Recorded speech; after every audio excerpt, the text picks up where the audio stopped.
Mirador, Mirador, Mirador. La grande messe de mystique, la plus grande tribune politique de la Guinée. Avec Aboubacar Diallo, Talibé Bari, Mamadou Ouri Diallo, Akoumba Diallo, Kabinet Fofana, Mohamed Kaba, Ibrahima Lincoln Souma, Mamadou Diambaldé. Merci de votre fidélité une fois encore. Bienvenue dans cet autre numéro de Mirador. Comme vous le savez, nous sommes ensemble jusqu'à 11h et nous décryptons l'actualité sous toutes ses coupes ici sur la table. Un chiffre contenu dans le rapport de la mission de concertation des conseillers nationaux de la transition est loin de passer inaperçu. Selon le CNT, 77% des personnes interrogées lors de cette mission, nous citons, ont manifesté une préférence pour le bipartisme, estimant que cela contribuerait à réduire énormément l'ethnocentrisme et les clivages sociaux qui s'exacerbent durant les périodes pré- et post-électorales. Fin de citation. Se faisant plus précis, le rapport de mission précise sous la rubrique « Système politique à adopter » que, selon les personnes consultées, le bipartisme permettrait d'éviter l'adhésion des Guinéens aux partis politiques en se basant sur l'ethnie sans tenir compte du projet de société, précise le dit rapport.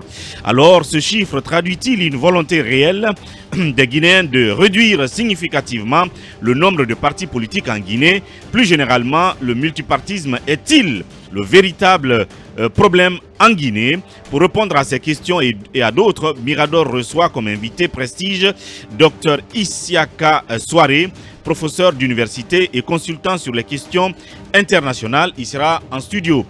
L'arène politique guinéenne qui est en état de nervosité depuis que le colonel Mamadi Doumbouya a proposé une durée de 39 mois pour la transition est entré en transe depuis une semaine maintenant. Le chronogramme de 36 mois adopté par le Conseil national de la transition a suscité une montée d'adrénaline qu'une frange importante des acteurs sociopolitiques n'ont pu contenir. Comme si cela ne suffisait pas, la junte militaire décide de prendre acte de la durée décidée par le CNT sur fond d'interdiction systématique de toute manifestation de rue. Du coup, la confrontation entre le CNRD et les contestataires de ce chronogramme semble inévitable, voire imminente. Alors, de quel ressort dispose la Guinée pour amener les deux camps à se parler franchement, pose la question Talibé.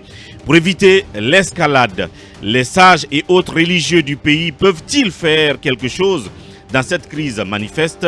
Mirador tente d'explorer les pistes de solutions à même de contribuer à décrisper la situation politique.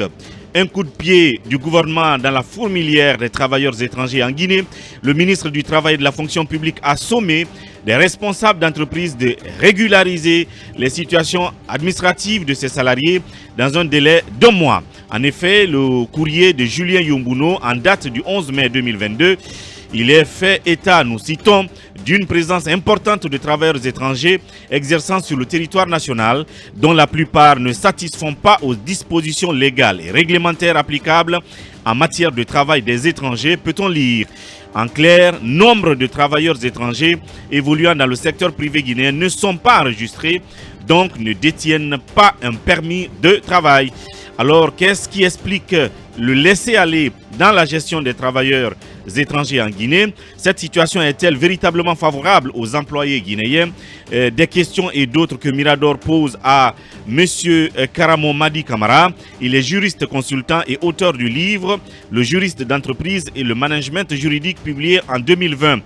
Et ceci est un coup de massue pour les importateurs de véhicules d'occasion en Guinée. Le ministère du Budget vient de procéder à une hausse significative des tarifs douaniers liés à l'importation des véhicules usagés sur le territoire guinéen. Cette hausse de l'ordre de 75% intervenue le 10 mai 2022 est présentée comme un barème élaboré sur la base de la version 2022 du tarif extérieur commun de la CEDEAO.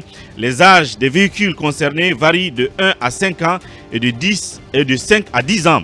Alors, comment les importateurs de véhicules d'occasion réagissent-ils à la révalorisation des tarifs de dédouanement au port autonome de Conakry ou sinon sur le cordon douanier? Ont-ils été consultés ou associés à cette décision? Vous aurez donc les réponses d'Ansouman Kamara. Il est le secrétaire général de l'association des importateurs des véhicules d'occasion en Guinée. Voici donc le menu de Mirador. Mais avant, on va ensemble larguer les amarres.